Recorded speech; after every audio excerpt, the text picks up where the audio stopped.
regarde mal. Il commente l'actualité dans le calme et la sérénité. Arrête de te plaindre, arrête de chialer. Une génération de flambous, de mollassons. Des propos sérieux et réfléchis. Tu me niaises-tu? Ben oui. Brut de bouche. La sagesse en bouteille. Bon, Richard, bonjour. Salut. T'es allé t'entraîner hier, hein? As-tu vu ton monsieur qui se rampe les pieds? Non, il était pas là. Ah, On ok. fait toutes sortes De de rencontres au ben gym. oui. Depuis que je vais au gym, je me rends compte, c'est comme à la taverne. Tu rencontres toutes sortes de monde. Alors, souvent, je T'as le temps rencontre de des gens. jaser. T'as le temps de jaser. Tu prends Quoi ça relax. Jaser tout nu, c'est un peu bizarre, mais bon. Alors, mais hier, j'ai une conversation intéressante. OK, c'est une conversation privée dans un gym, donc je nommerai pas la personne parce que je sais pas si cette personne-là veut que ça soit su. Ça va être difficile de la décrire sans qu'on devine qui elle est, par exemple. Attends, on va s'essayer. Non, c'est dur, là. Richard, pense-y, là. Une personne... Tu peux pas dire ce qu'il a réussi dans la vie. Non. Une personne d'un certain âge qui a besoin de subventions pour mener à bien sa carrière. Voilà. OK? Comme tous les autres qui pratiquent le même métier. Oui. Il est dans un métier où ce gars-là, il a besoin de subventions pour faire ce qu'il fait. Il est très connu. Il a une expérience incroyable, une expertise fantastique, des prix à travers le monde. Quand je te dis des prix à travers le monde, c'est des prix à travers le monde. Mm-hmm.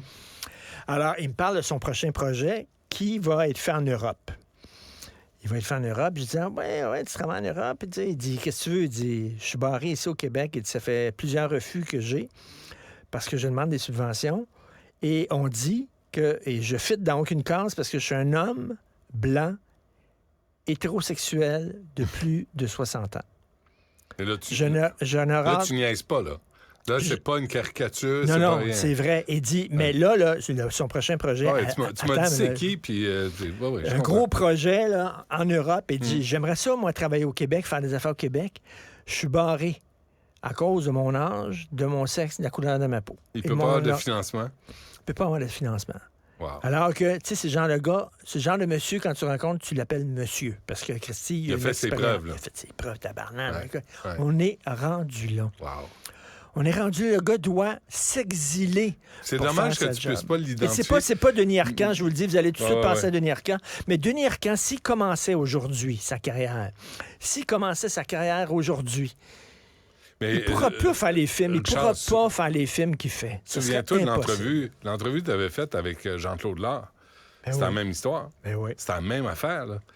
Puis on comprend que ça prend le relève, mais on comprend aussi qu'au Québec, il faudrait aussi souligner l'expertise.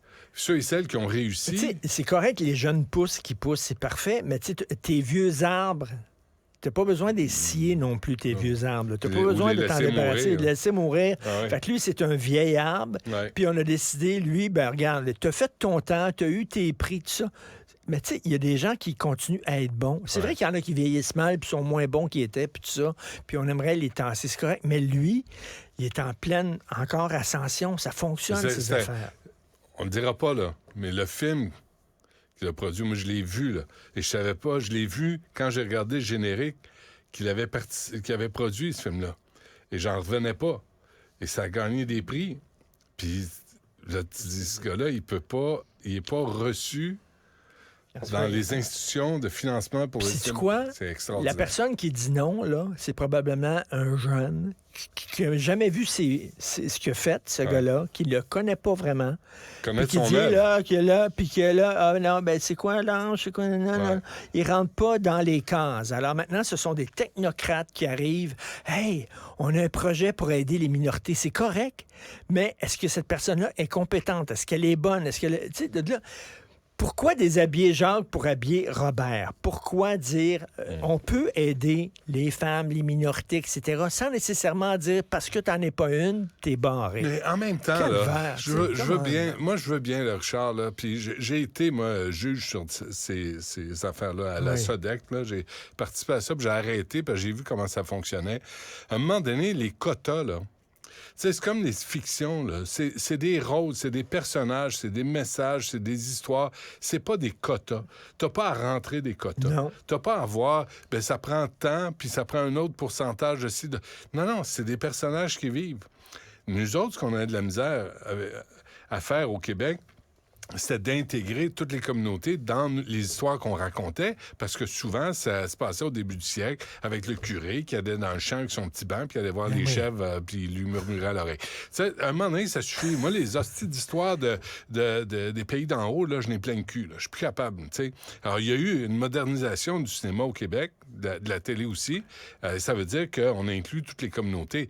Mais de là à se transformer en quota, moi, c'est là où ça marche plus. Puis là, justement, là, c'est pas exactement... C'est pas juger sur la valeur de l'œuvre, c'est juger sur la valeur du nombre de quotas que tu atteins dans ton formulaire. Puis là, si ton scénario, mettons, il y a un bandit, ben là, ils vont dire, ben là, le bandit doit avoir tel âge, puis il doit avoir tel sexe, puis il doit avoir tel... Sinon, ça reflète sur toute la communauté. Non, ça reflète pas sur toute la communauté. Je dis pas que si j'ai un personnage, mettons, là, dans mon film... C'est un Maghrébin qui tombe dans l'islamisme. Je dis pas que tous les Maghrébins sont... Non, mais c'est mon personnage, tu sais. Et si j'ai une femme, mettons, qui ment à son mari ou quelque chose, je dis pas que toutes les femmes sont menteuses. À un moment donné, il va falloir arrêter. C'est des histoires de la fiction. Un noir qui se fait tabasser et tuer par 5 policiers qui sont noirs aussi. Un de mes amis m'a écrit en disant, c'est drôle... Lui, il a vu ça à Radio-Canada, mais c'est peut-être dans d'autres médias, je sais pas. Mais c'est drôle, quand c'est un policier blanc qui tue un noir, on dit un policier blanc. Mais quand c'est 5 policiers noirs qui tuent un noir, on dit 5 policiers. Soudainement, leur race n'est plus intéressante. Je sais pas où j'ai vu ça. Je pense que c'est un poste canadien-anglais. J'ai vu la publicité de Temptations. C'est des croquettes pour les chats. Puis il faut que tu vois ça. Tu sais, on se parlait des hommes blancs dans les publicités, là. Chris, va voir ça. C'est quoi? C'est un homme blanc qui a son petit chat sur lui. Ah, il doit être un niaiseux. Qui est nourri. Ben oui, c'est un niaiseux. Plus que ça, c'est un chat humain, puis il ne sait pas. Il a la face d'un chat. Puis il dit, les gens disent qu'on commence à se ressembler. C'est un hostie d'imbécile qui s'est pas regardé dans le miroir récemment et qui a pas vu qu'il est en train de se transformer en chat. Puis je me dis, tu peux pas faire cette publicité-là avec autre chose qu'un homme blanc. Ben oui. Parce que là, t'es affublé d'accusations de racisme. Ah oui. C'est hallucinant. C'est ce qui se passe présentement dans les médias, là. C'est hallucinant. Écoute, très rapidement, là, un éditorial qui est paru dans le Ottawa Citizen, OK? Tu sais que l'Agence du revenu passe au crible les finances de certains groupes musulmans, groupes et associations musulmanes, parce qu'on s'est rendu compte qu'il y a certains groupes qui ramassent de l'argent puis qui envoient ça à l'Hezbollah puis au Hamas puis tout ça, puis qui sont là, qui sont là pour financer des groupes extrémistes. Pas tous, mais certains. Donc, l'Agence du revenu a eu pour mission de passer à travers les finances en disant, c'est-tu vrai, ça? Bon, on vous envoie de l'argent pour les musulmans au Canada, est-ce que ça reste ici? Et là, il y a 2 ans, il y a eu un gros sommet sur l'islamophobie, contre l'islamophobie, et l'Association nationale des musulmans du Canada, là, le Congrès national des musulmans du Canada, a dit que c'était islamophobe, ça. Là, on parle, là, l'Agence de Revenu Canada font ça. De vérifier les livres. Ils font ça à la demande du service de sécurité nationale. Okay? Ils font ça pour la sécurité du Canada. Ils ont dit, arrêtez de faire ça, c'est islamophobe. Vous n'avez pas à checker les finances des organismes musulmans qui ramassent de l'argent. C'est pas de vos affaires. C'est de l'islamophobie. Et qui faisait partie du Congrès national des musulmans du Canada à l'époque? Laisse-moi deviner. Madame El Gawabi. Ah, ben, coudonc. Elle faisait partie. Donc, pour elle, c'est ça. Ça, c'est de l'islamophobie. Protéger le Canada, s'assurer qu'on n'envoie pas de l'argent des groupes terroristes. Non. C'est de l'islamophobie, ça. Donc, j'imagine que t'assurer, par exemple, que dans certaines paroisses, le curé ne faut pas des petits gars dans le cul, ça serait de la catophobie. T'as pas le droit de t'en mêler.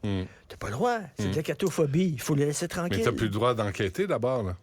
T'as plus le droit d'enquêter. T'as le droit d'enquêter, mais pas sur les religions. Ah, OK. Pas sur la religion. Sur quoi d'autre?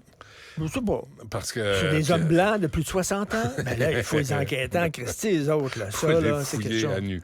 Bon, écoute, je suis un peu tanné. Moi, je comprends pas qu'on soit toujours sur cette hostie de question-là de religion en 2023. Ben, tu sais que tu as dit un peu plus tôt, Trudeau a gagné. Oui, il a gagné. Trudeau a gagné. Les sbires de Trudeau, Québec solidaire a gagné. Les valets... Gabriel Nadeau-Dubois, c'est le valet de Justin Trudeau. Venez pas me dire que c'est un indépendantiste, c'est pas vrai. Et venez pas me dire que c'est quelqu'un qui a à cœur la laïcité, c'est pas vrai. Il est vendu aux intégristes religieux, aux islamistes qui font partie de Québec solidaire.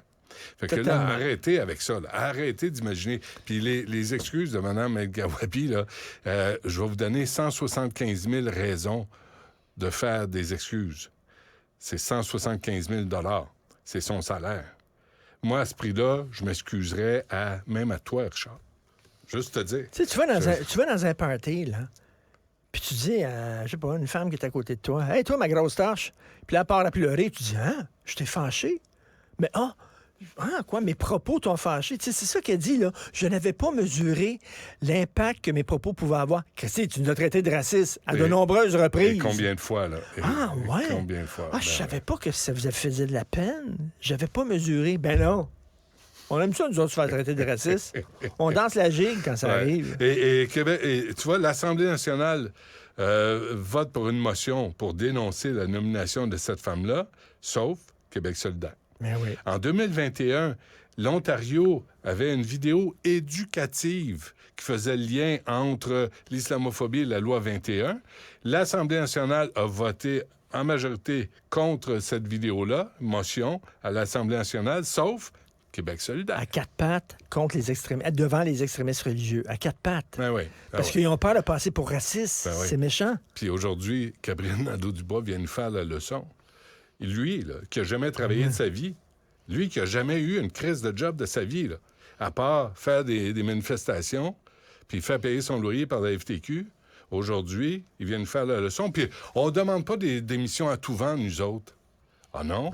Qu'est-ce que tu demandes? Qu'est-ce que tu fais dans la vie? Il ne demande pas des démissions à tout vent? Non. Non. Il ne demande pas des démissions à tout vent. Moi, islamophobie, c'est drôle, hein? Tu sais, souviens-toi, pendant la pandémie, là, les attaques contre la communauté asiatique, les attaques contre les gens là, d'origine asiatique, là, que ce soit au Québec, au Canada, aux États-Unis, ils se faisaient attaquer, insulter, cracher dessus.